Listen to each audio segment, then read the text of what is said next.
14 podcast. We are 1 hour removed from beating the Chicago White Sox. The vibes are substantially better than they would have been if we recorded yesterday. Avery, how you feeling, man? How was your weekend? Good. I'm starting to think that long weekend should happen every weekend. They are awesome.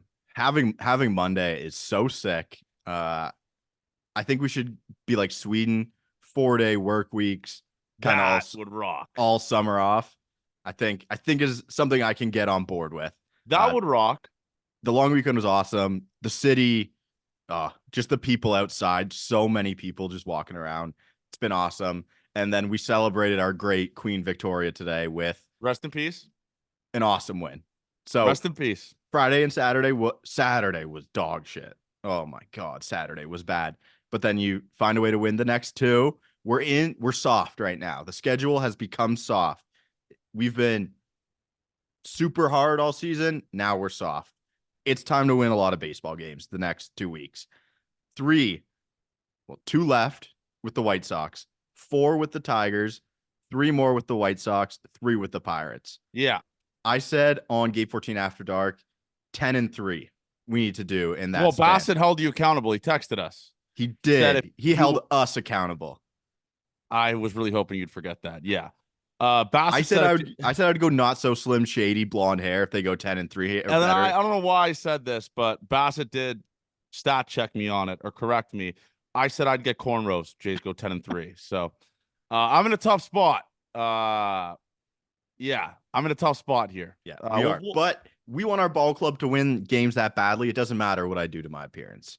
Yeah. That's where I am at. So awesome long weekend, man. Spent some time with family. Sorry we didn't get it out yesterday, but it's just another day for us. I know everyone likes having this on their way to work, and I hope no one's working today. And I hope people didn't have to work today. I know some people did. Hope you didn't have to work today. How was the cottage life? I know you're fully anti-cottage, and you spent a weekend in not a cottage, just a mansion on water. Well, yeah. So we stayed on like this probably $3.5 million mansion. Like there was a basketball court with a pickleball court, like a hot tub, a massive like lake behind us, a dock, obviously a dock, like 6 rooms. It was insane. It was bananas. And I know I am out on nature and I'll die on that. Like, but this wasn't really a cottage. Like this was just a house. This was a mansion on the water. When we stayed at Curtis's place and you had to shit outside, like there was no running water. That's what you're talking. That is a part something that I've never want to be a part of. I'm out on nature, but yeah, no, it was fun. It was fun. The liver took a beating. Yesterday, I didn't drink that much. We did these little games, stuff like that, but I only drank till probably like 2 or 3 o'clock. So I kind of was perfectly fine to drive home, but we chose to stay there. But yeah, it was just 12 lads in a house, just getting after it for my buddy Reader's bachelor party. Congratulations, Jacob, getting engaged, getting married. I believe it's in June. So that's going to be scary. Yeah. But yeah, I'm looking forward to it. And I will say, like, Curtis was talking about this. How many bachelor parties is too many? Like, how many is it to at one point like start turning them down? Because I love being with the boys, but like that was probably my second one ever. So I don't even think we're not close to that yet. Well, I know, but that's what I'm saying. Like, at what point is it like socially acceptable to start turning down bachelor parties? You know, you have to have kids. If you're single, or sorry, not single. If you have no kids, I don't think it's time. And it just depends on where it is too. Like, how many times can you go to Vegas? I think. Yeah, I guess like the one we went to is fine. You can never really turn it down. It's like just a 3-day weekend in Peterborough or whatever it was. But yeah, like I think of my older brother. My older brother, 10 years older than my younger brother. So he's 30, 34. 2 kids now. And when I hear he's going on bachelor parties, he's like, I don't want to do this anymore. Yeah. And people went on his, so it's just everyone giving back to each other. Everyone's spending a ton of money. We have a lot of more years to complain about this. We're there young. Yet. Although Twitter makes it seem like I'm 40, I am 27. So I have tons of bachelor parties. None of my best friends have been married. So like I have tons of it to go. And the next thing I want to talk about is how hard is it for people to pick people in their wedding party? You know, like Oh that's a man. slap in the face. Like I already know mine is probably you, Alto, Curtis. Yep. Probably like maybe my brother will sneak in there. I'm not sure. I haven't really confirmed it yet. Uh, You have to see I how he might just treats you. send Davis Ernie. Like Bassitt is like Bassitt. I know you're listening to this. You are 100% at my bachelor party. And if you say no, you're dead to me. So Bassitt will be in there. But imagine that wedding party. You, Curtis, Alto, my brother, and Chris Bassitt on the fucking See, I on the yeah. altar with me. Yeah, I think it would have the people I invite to my bachelor party when I get like married one day will be different than the wedding party. It's just the wife's gonna decide how big the wedding party is, and you'll just Yeah. have to choose off of that. Yeah. But the It's bachelor party will have 40 dudes who you just want to hang out with, and yeah. then whoever's in the party is gonna be a little bit I am different. looking forward to getting through that phase. Listen, I'm never gonna get married. I don't think I will. I don't think I ever will, which is fine. Um, I'm looking forward to attending my buddies' bachelor parties. Like that is just no wives, no girlfriends, just the boys getting after it, just like old times, you Yeah, know? like the good old days. Yeah, so it rocks. And I already had to go through it. Like some of the guys there, majority of the guys actually had girlfriends there. And they're like, oh, I have to text so and so, let her know like we're doing okay and all that type of stuff. I'm like, I'm texting fucking no one. I'm just tweeting away. But it was, yeah, it's You got to update your people as well. it's a funny reality, like just seeing the married life compared to the single, like always having to answer to someone and all that. Listen, I love, but I'm married to the podcast game, and that's where I'm at with that. And speaking about families, I got to talk about this.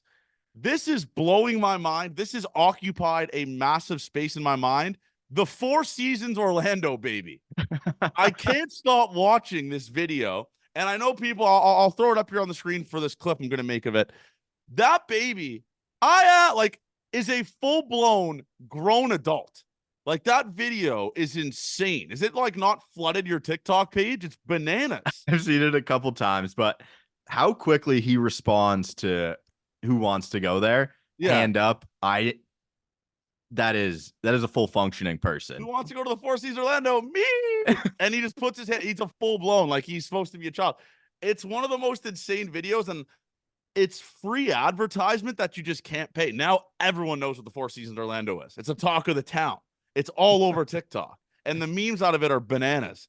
It's occupied so much space in my mind that a child can act like that, that it makes me like question, like, is this some sort of fake shit? I don't know what's going on. This video, it's unbelievable video. And those who are listening, our older listeners are probably like, what the fuck are you talking about? But if you know, you know. And this video is owning unlimited real estate in my brain right now. It's a crazy video. Okay. I have some trivia for you, Johnny. Okay. So today was Victoria Day. Yep. In honor of Queen Victoria. Rest in peace. Rest in peace. I have a couple questions for you.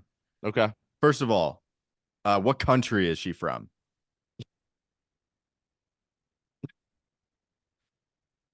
England? Yep. Okay. Took a little long. What year do you think she was born? Okay. I think she is the mother of Queen Elizabeth. That could be completely wrong. 1894. Okay. Off. Which way do you think you are off? She's older? She was born 1819. Okay. Why do we celebrate her?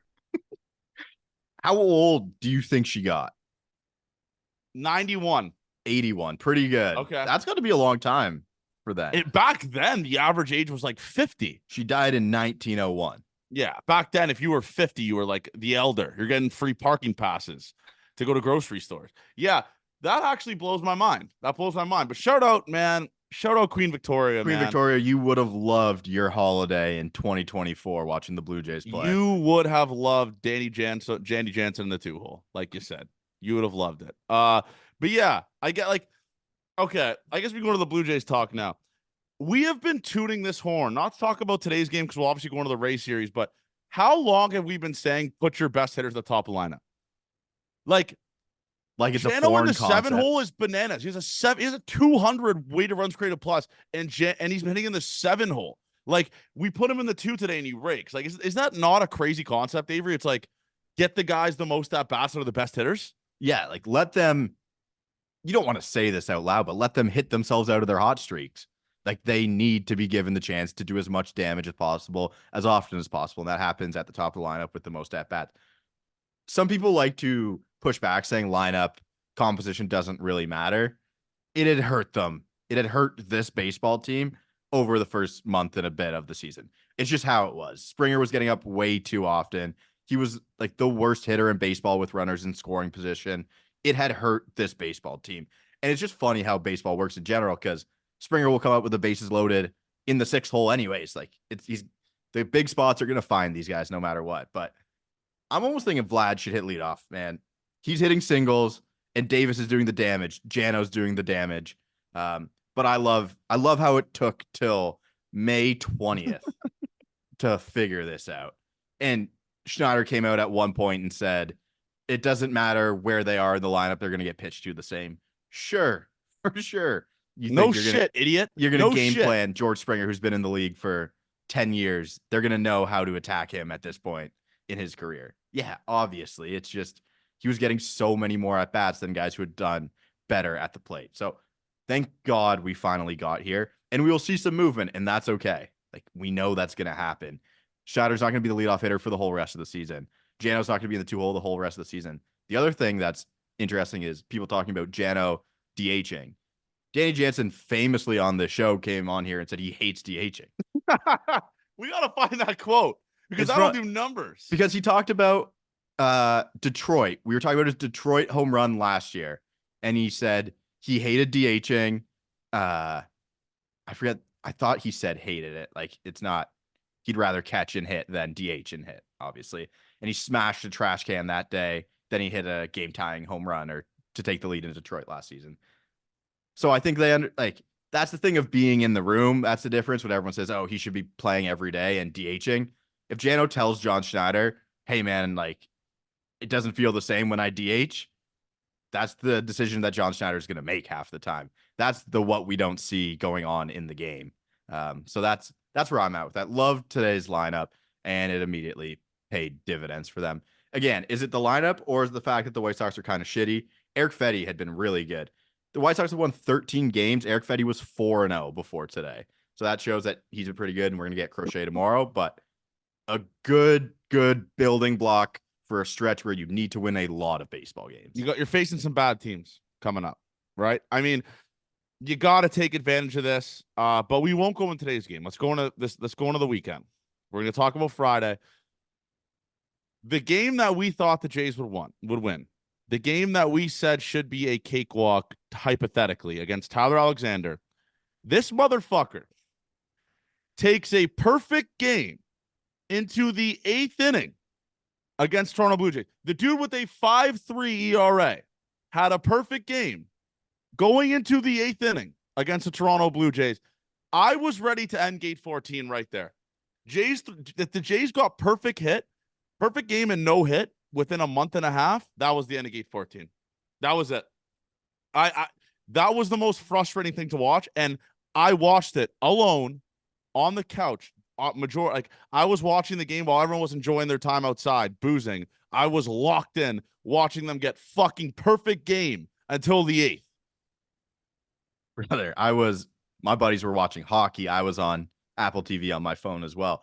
So Tyler Alexander finishes that game with the 5.17 ERA.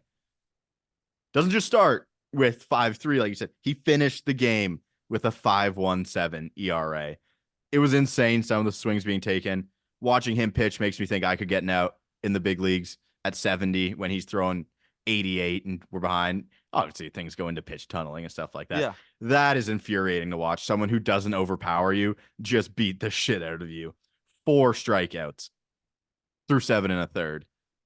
It feels different being beat that way. It's like, how are you guys not getting hits? You're just beating everything in the ground, weak hits. Insanely frustrating to watch. In CB, like Bassitt pitched really, really well that game. I thought so good, dude. So good. And then you have the Vlad play going to third, which is he just made a bad throw. I'm not gonna freak out on him. The play to Pop was the worst one. Oh my God. Just a little lapse in judgment. We had seen such good from from Vlad for multiple weeks in a row, and then we get first one was not a brain fart. The second one was just lack of concentration, easy play, makes that in his sleep. You do that 100,000 times a year starting in spring training, and he just fucked it up. Like just a lapse there. I'm not gonna be so pissed at him, but it went into losing the game. Chris Bassitt was, I thought, was really, really good as well. Like a Richie Palacios home run on a curveball over his eyeballs goes into the second deck. That sucks, but I mean, you saw some fight back at the end, but again, you don't give yourself time when you only have 2 innings left. Yeah. Listen, Infuriating game to watch. listen, the most infuriating part, right?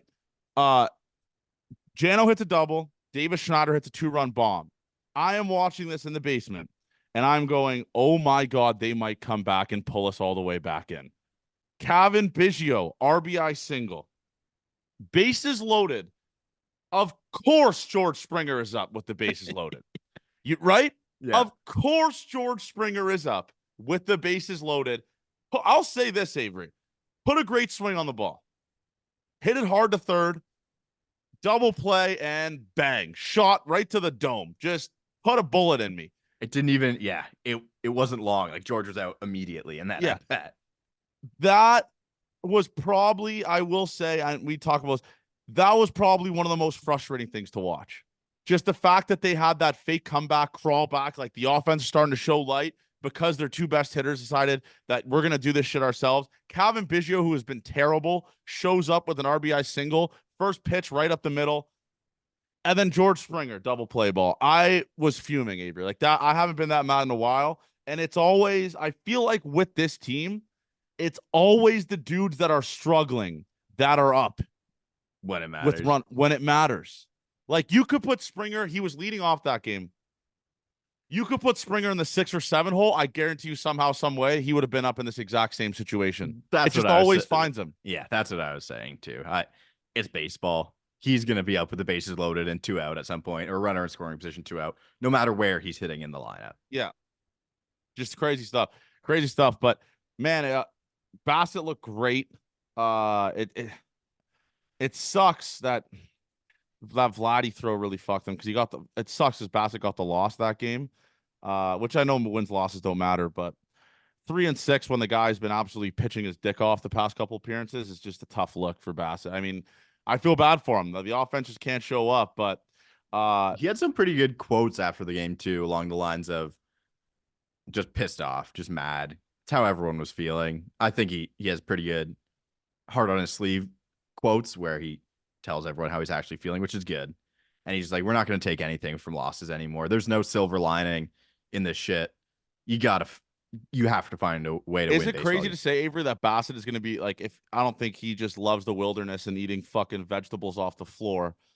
Do you think he would be a great MLB manager someday? I truly do think he will. He's the mixture of the old school stuff and the new school, and he gets on guys. Like we saw, I mean, yesterday, like he said, like there's no silver lining wins anymore. That's it. Yeah. Like he's not saying like the process, none of that shit. It's like there's no silver lining. You lose, which is something that this team needed.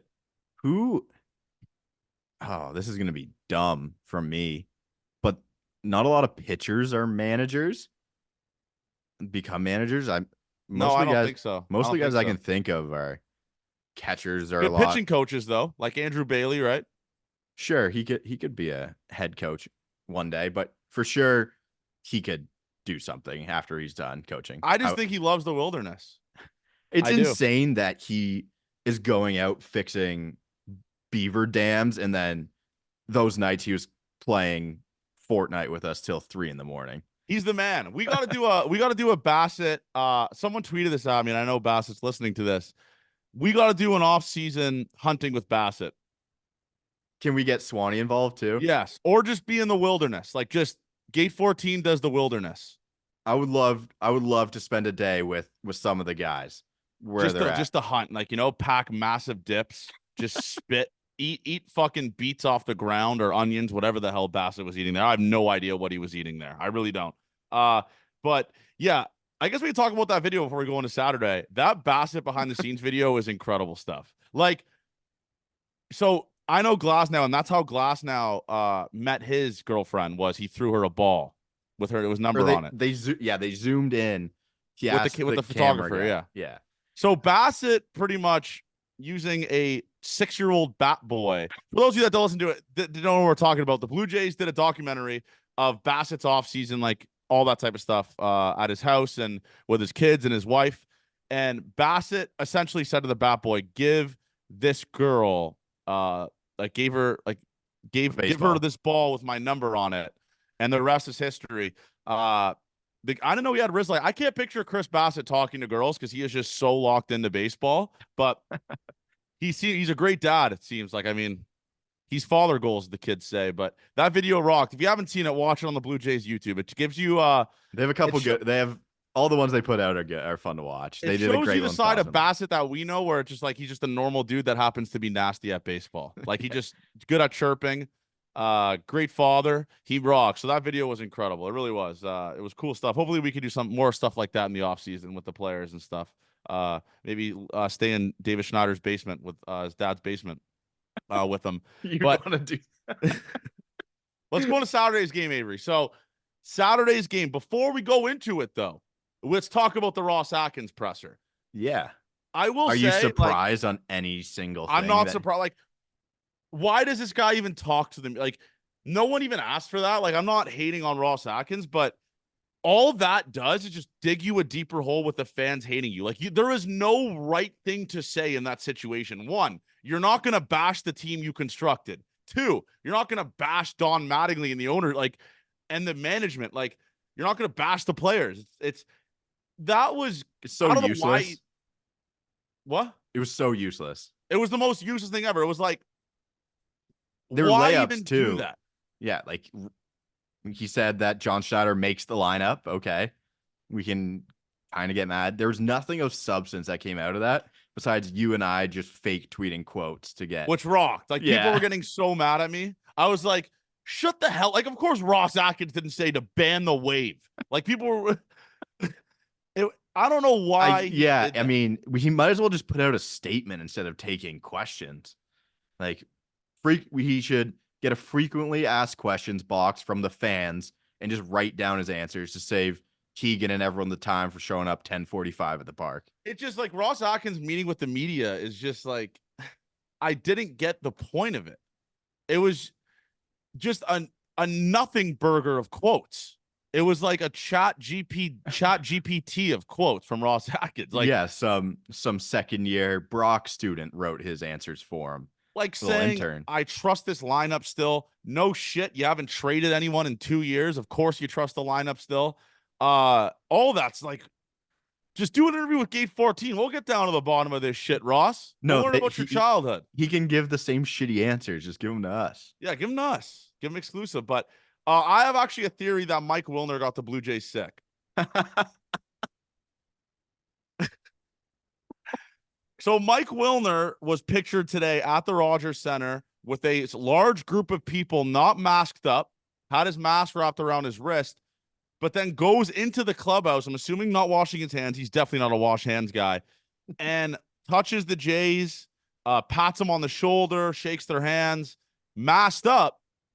Someone should maybe start did he get the Blue Jays sick? That's all I'm asking. I'm not going to make any assumptions. This could be all. I do know he wasn't wearing a mask today at the ballpark. That's all I'll say. Yeah, there was a large gathering of people there. So I'm hoping Mike washed his hands. They've been sick for a long time. So yeah, and he's been in the clubhouse for a long time. That's all I'm saying. Listen, that's all I'm saying. I'm just bringing that up. So if you get into the clubhouse, will you wear your mask? I'll wear to get into the Blue Jays clubhouse, I'll wear a fucking hazmat suit to be in there. Okay.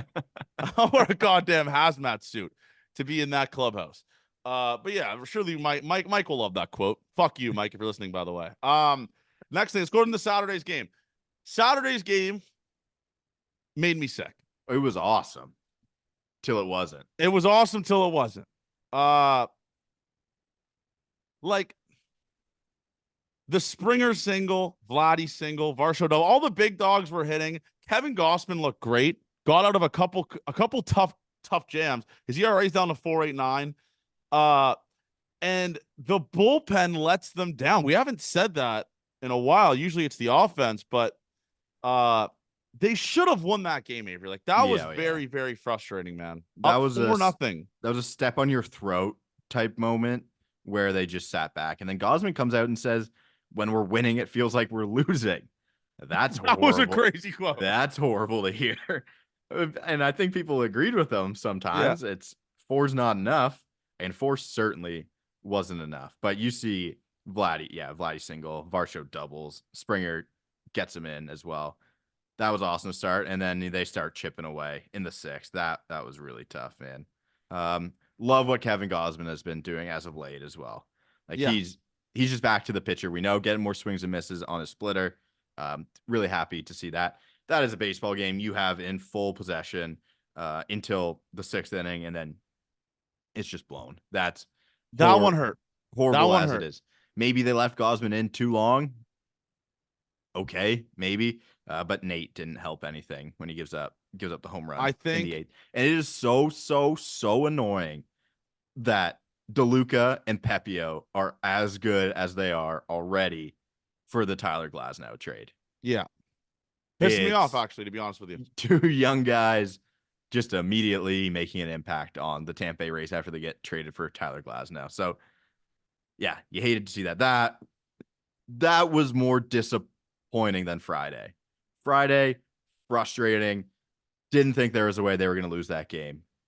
And just, boy, did they ever lose that game. It was just like, okay, I know we've become Nate guys, but I think him and Pop have to get sent down, right? Like Chad Green's and they got. Well, you have Chad coming Yariel. back. Yariel. Don't know what they're going to do with Bowden, too. 3 arms where they could look into doing that. So who gets sent down? Because Manoah, we're going to talk with Manoah here in a second, but who's the third man out? I don't know. Penny? Is Bowden just no, probably not. You're gonna want lefties in there. I think Bowden might just get optioned, right? And he stays down and he's there. He tries to stretch out over a little bit because the pen's been pretty good. Today was good. Sorry, I don't know what the numbers are saying, but the blow-ups have felt kind of far between as of late. I'll give them that. Swanee starting to figure some things out. A couple scoreless back-to-back. He went scoreless back-to-back. Yeah, so gave some Rockets today, but there's some good things going on, and would be really happy to have Yariel and Chad Green back in this bullpen to solidify some roles. But Nate, his problem is he gets hit when his fastball's right down the middle. He can't elevate the foul. He can't throw it up in the zone right now. Yeah, and YJ sent me his heat map, and the heat map of where he gets hit is right middle. It's bright red. Everything to the corners is good, but when it's right down the middle, people can still hit it. So that's the thing with Nate. Do I think his command is spectacular? No, I don't think so. So I think that's why he'll get hit, because his command isn't spectacular, and the stuff, although very hard, isn't as overpowering as we wish it to be for a back end of the pen guy. Yep. Now let's go into the man of the hour. Yesterday, Alec Manoah, and I'm going to clip this. As of right now, we all owe Alec Manoah an apology. Were we critical of him? Rightfully so. Yes, we were. The dude didn't want to show up to AAA. He has been nothing short of spectacular his last 2 starts. He carved up the Minnesota Twins, who have been one of the best hitting teams against right-handed pitching in baseball. They were on a massive win streak, a massive heater, and he just went 7 innings, 1 hit, no earned runs, 7 strikeouts against the Tampa Bay Rays, who in the last 2 weeks have been a very, very good team against right-handed pitching. Alec, I'll be the first to say it. I'll lead from the front. We're sorry, brother. We're sorry. You are back. You are back. He looked unbelievable yesterday, Avery. Now talk to us why he looked unbelievable. What did you see from Alec Manoah? You were there, I'm assuming, right? Yeah, I was there. So me being at the game and watching on TV are 2 different things. It's hard for me to analyze it differently, but I have some stats here. I want to say I did preseason. I made a video saying I believed in him as well. I'm glad that's gone well. Retweet that. Show that some love. Okay. There was some reason not to believe in him after some of the spring outings, but good for him, man. The confidence is crazy with him and so much fun to watch when he's on. Like, I reposted it from the Gate 14. He posted on his Instagram, put it on our story, of him just screaming, yelling, beating his chest after he got an out yesterday. It was awesome. So Alec Manoah's last 2 starts, I did a couple of tweets here. 14 innings pitched, 5 hits, 0 earned runs, 13 strikeouts. I didn't include the hit by pitches. I think he's had a couple, but only 2 walks. So the things that were going bad for Alec Manoah before seem to figure it out a little bit. And I did another stat here. Alec Manoah has thrown 52 sinkers to right-handed batters in his 3 starts. It's the second highest usage versus handedness. The only one he's thrown more is 4-seam fastball to left-handers. He hasn't allowed a hit yet on all those sinkers. He's only allowed 1 hard hit ball, which is hit over 95, and that was a ground out to Austin Martin. So Alec Manoah is pitching with confidence, and his sinker is in the zone a lot more. Like his sinker and his fastball in pitching is usually your attack pitch at people. Like get it in, some defensive swings, and then you throw your fastballs in the zone. You throw your off speeds kind of out of the zone, so you get the swing and miss. And that's what he's doing right now. The changeup pitch, I was talking to Blake Murphy. We were kind of DMing back and forth about this. He said the changeup pitch for him is a off balance. Oh, I'm not really expecting this coming right now.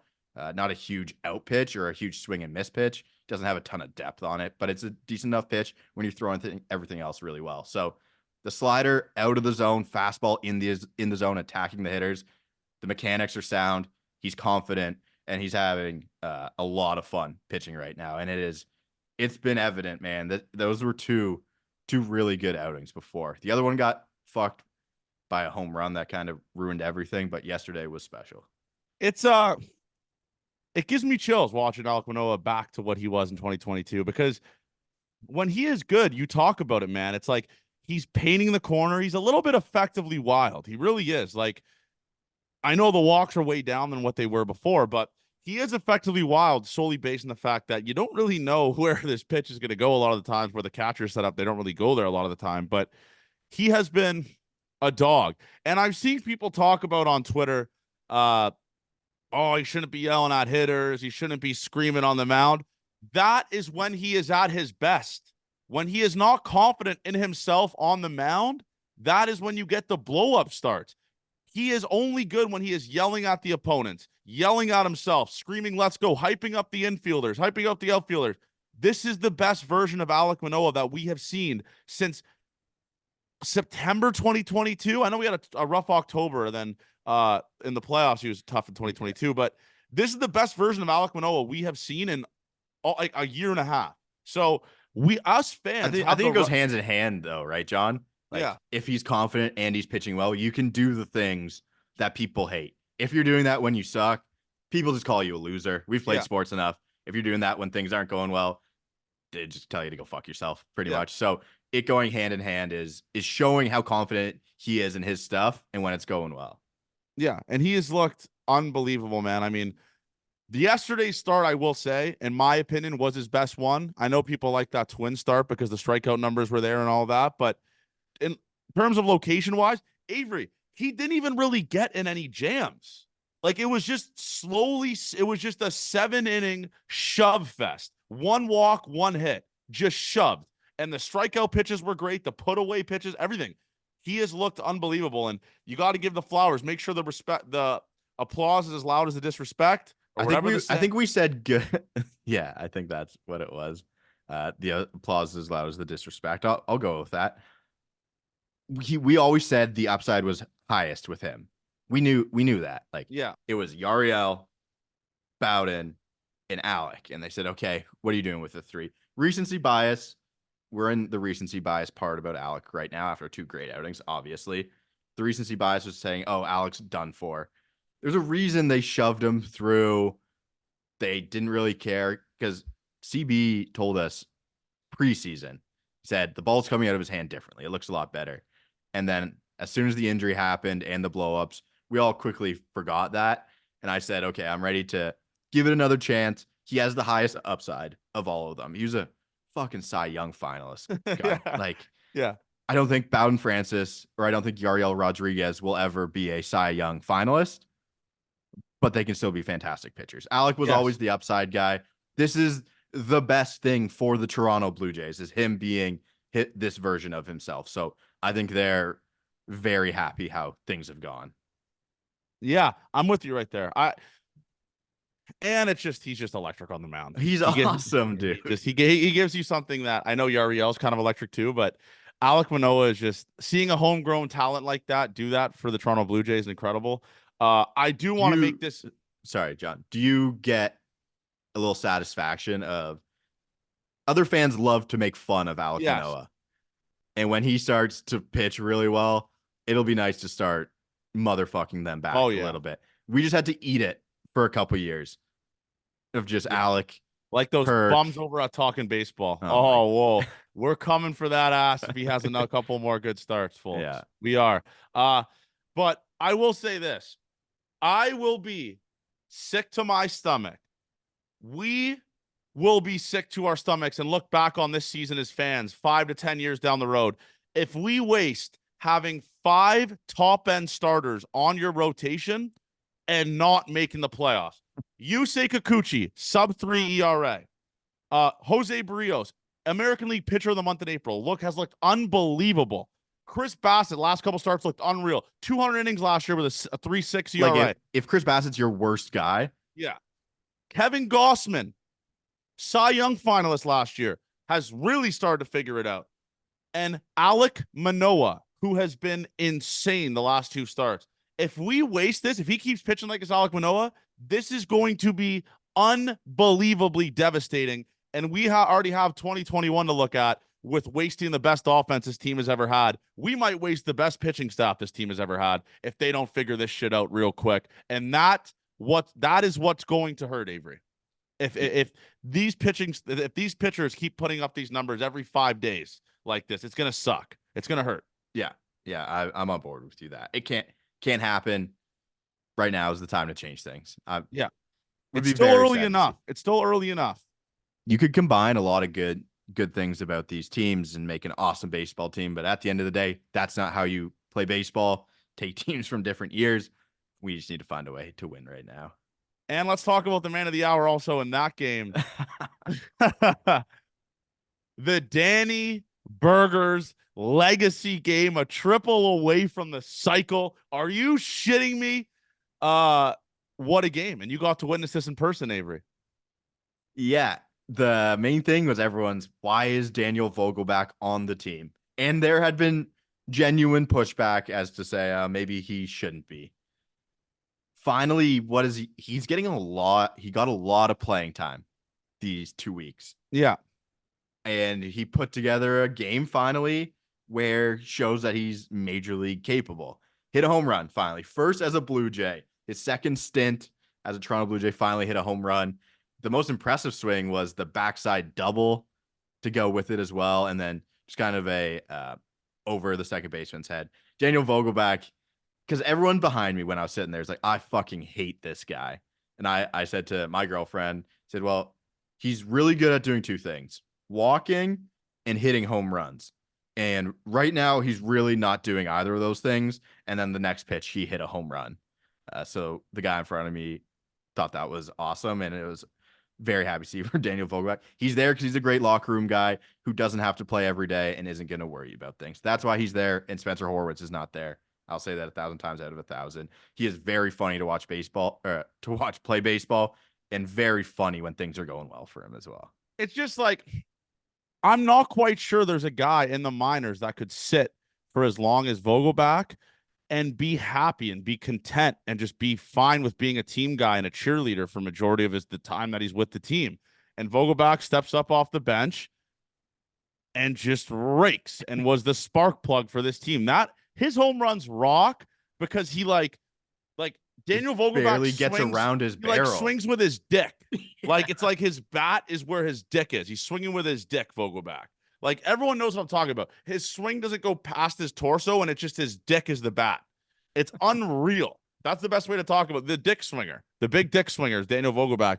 He rocks to watch hit home runs because he makes them look so easy, like he doesn't give a shit when he's swinging. I think the worst part about his skill set is the fact he's bottom 3 in baseball in swinging the bat. Yes. Like a guy who starts swinging more. The guy who visibly looks like he should do damage being a walks guy. Yes. Seems insane. And I think that's why people don't like watching. And a guy you just don't want to have on base. No, you don't. Yeah, like we don't want Daniel Vogelbach on first. We want him on second. Yes. And he should try to get himself on second base instead of another base hit that's not in the infield to get him over to second base. Yeah. That's a great point you made there, John. I love the dick swing from Vogelbach. Great dick swing. Just a pretty fun game in general, man. The Sunday. Zach Poop tried to blow that. Zach Poop tried to blow that. He keeps this shit up. He might be working at that pitching facility with fucking Anthony Bass soon if he keeps this shit up.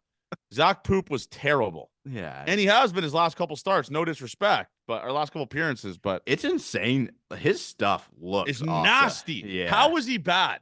How? Yeah. I can't compute it. Like Blue Jays, that beep boop. Can't compute it. 97 with sink that gets in on you, and he seems to be around the zone an okay amount. I don't get it. Yeah. I truly don't get it. I think it shows how good those players are. Anything else from I mean, listen, it's a series you should have won. Oh my God. Springer was great and Kirk was great too. Imagine going into the year and saying you're going to have a game that was basically won. Vladdy was awesome as well, but Kirk. So these are the guys who scored runs or had RBIs. Vogelbach, homers to center field. Springer, doubles to deep center field. Daniel Vogelbach scores. Isaiah Kiner-Falefa reaches on error. George Springer scores. Alejandro Kirk doubles to deep left field. George Springer scores. Daniel Vogelbach scores. That's how they scored their runs. Some insane stuff. That's what you need sometimes, though. You need the guys at the bottom to fucking put miracles together to win baseball games. And you pay 162 of them. You need games like that. And thank God it happened. I've had a great time. Let's start going on a streak. Yep. Tough series either way. Should have been 2 out of 3. Easily should have been. But we move. They've split the homestand so far, 2-2. Big game today. Paul DeJong, go fuck yourself, buddy. Plain and simple. Fuck you. Just how? Paul DeJong went 3 for 44 as a Toronto Blue Jay, and he had 3 hits today for the Chicago. God, like that is just insane. Because you know why it's insane? It brings out the takes like, is it just the Blue Jays hitting coach? No, I don't think so.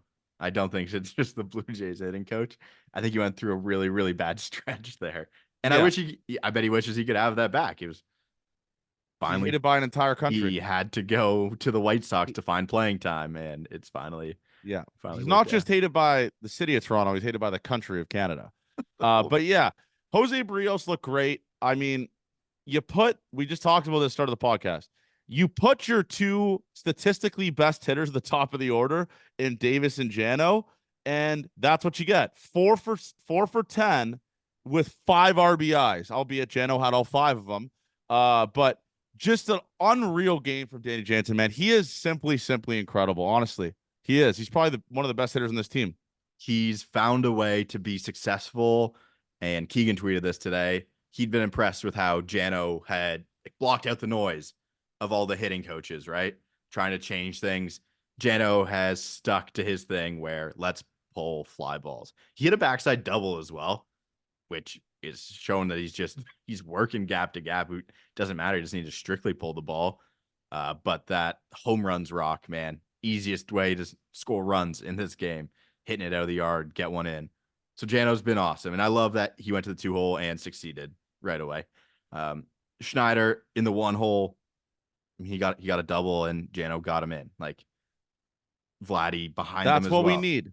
Vladdy has a hit, drove in a run, scored a run, and he had 2 walks. Like those guys Vladdy's are locked. Those guys are locked in at the top. And then, let's just remember Bo Bichette in the 4 holes, 4 for 4 as well. Yeah, like you win games when your best players do your best player things.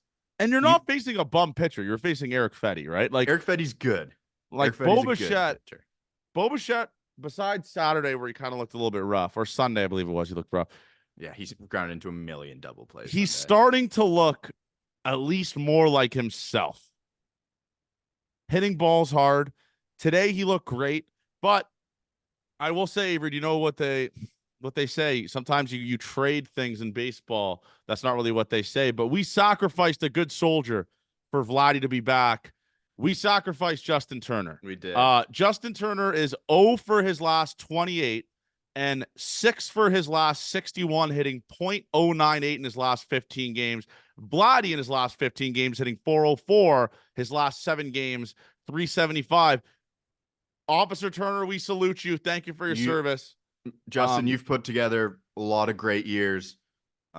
Sadly, if this is going to continue, it was an awesome first month. Yes. We loved what you did against left-handers. But if this brings back Vlad and Bo, that's a sacrifice I'm willing to make, I fear. Yeah, me too. I'm taking that trade 10 times out of 10. Vladdy looks incredible, hitting .404 in his last 15. Just some incredible stuff out of Vladdy. Bo Bichette today was unbelievable. Davis Schneider continuing to get reps every single day and getting better and better and just slugging the shit out of the baseball. Unbelievable stuff. Like his only hit was a double still. Yeah. We'll take that. Yeah. The Vladdy move into the leadoff spot does make a lot of sense. I mean, these at bats. He's so locked, and we just can't get anything in the air. If he's gonna hit singles and get on base, just have him at the top. I would like to see Vladdy lead off, see where it is, see where it goes. Maybe try it against the Tigers this weekend. But yeah, great start to the series. Got to win the series tomorrow. We will be in the building on Wednesday in the premium seats. We'll do a video about maybe a behind the scenes. Maybe we'll just do a Twitter video of it. We won't do a big one. We'll do a little bit of it, what it's like for the people to get. Yeah, we could do that. Yeah, we bought seats. And if you are a part of the Blue Jays listening to this, that work for the Blue Jays, I know some of you, a pretty decent amount of you listen to this. How the fuck do we get tickets to go right behind the plate for games? Avery deserve to be behind the plate at least one of these games. I want to be behind the plate on TV. They need us behind the plate to save the season. How do we get behind there? And I can promise you, if we get behind the plate, should we do full uniform game? Well, then we'd have to buy another ticket for the camera guy. I think full uniform game should be in July. Okay. And we'll let the people know we'll have a full section. If we get behind the plate, we should do something though. I don't know. We'll figure something out. All right. But I would also love to be behind the plate. Hook us up and we'll be there. Yes. Full uniform game. I want it to be in July for that Red Sox series. Or June. June 19th is when or June 18th I have pegged for full uniform game. That's what I want to do it. Against the Red Sox, weekday game, shouldn't be too packed. We'll talk about it next pod, but that's what I want everyone to just show up in full uniform for that game. So let's go into it.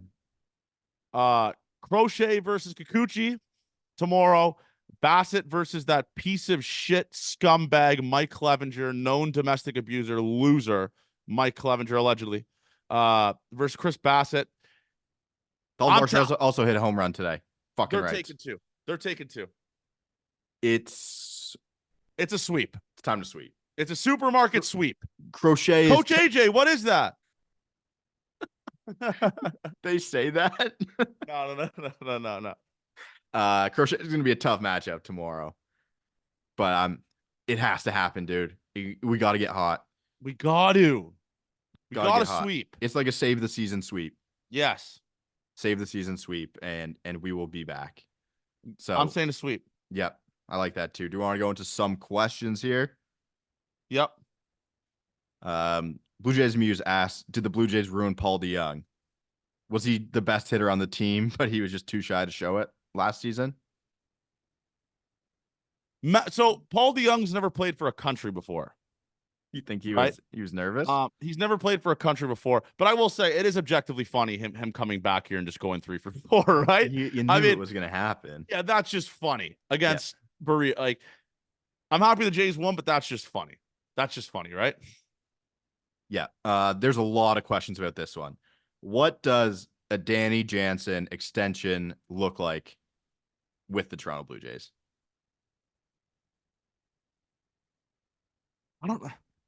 I'm not good with contract talk, man. I don't fucking know. No, we're not good on contract talk, but catchers seem to be undervalued in what they get paid. Sorry, that might not be. They don't seem to make a lot of money compared to some of the other positions. You're right. So I think 4 by 60 for Jano. Yeah. seems along those lines. 4x60 is where I'd probably 5x80.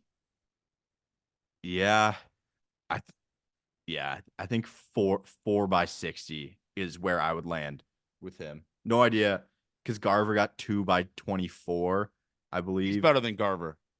Yeah, well, Garver's not even catching a ton. Like Yeah. they're doing other catching, so I think that's where I would land, and I think that's affordable for that guy. He's super important to this team. Where is Arden Zwelling's charging port in the Rogers Center? I think Hazel puts it in. Yep. So Arden Zwelling is just like he's a robot. Like he's an emotionless robot. And this I isn't a took an chirp on him. I took an awesome pregame picture of This is not a slight at Arden Zwelling. He's just not a real person. Like he's either a person that is just computed to love baseball and just know stats and talk on television. I would love to talk to Arden just to see like if I can, because you can get to know a guy by meeting him obviously instead of watching him on TV. I'd love to see where he's at. Yeah. I'd love to see if we could just talk, like talk about normal life with Arden Zwelling. Have a Because beer I'm with used him? to him reading off kind of reading off a prompter. Like he writes notes before he gets on the TV and says whatever he has to say and remembers it, and then that's it. I haven't seen him in a setting like that. I want to see what he is like in person. Yeah, see him off the cuff. Yeah. On an analytical team like the Blue Jays, why did it take so long to put Jano at the top of the lineup? I wish I could answer that. If I answer that, I'd be in the front office right now. I don't know where it comes from that the Jays are an analytical team and They're other not. teams aren't. They are not. They are. I don't think they are. I think it's a certain radio show with two older gentlemen that have called them khakis. Yeah. Poisoned the Toronto Blue Jays fan base to think the Toronto Blue Jays are the most analytically driven team on the planet, which they quite literally are not. They're not. Like they're just I don't know what else to say. They're not. I'm right there with you. Like the Barker tweet where he said talk shit on the swing speed. It's just such an old man tweet to say. I don't even know if he feels that way because I never listened to him. Yeah.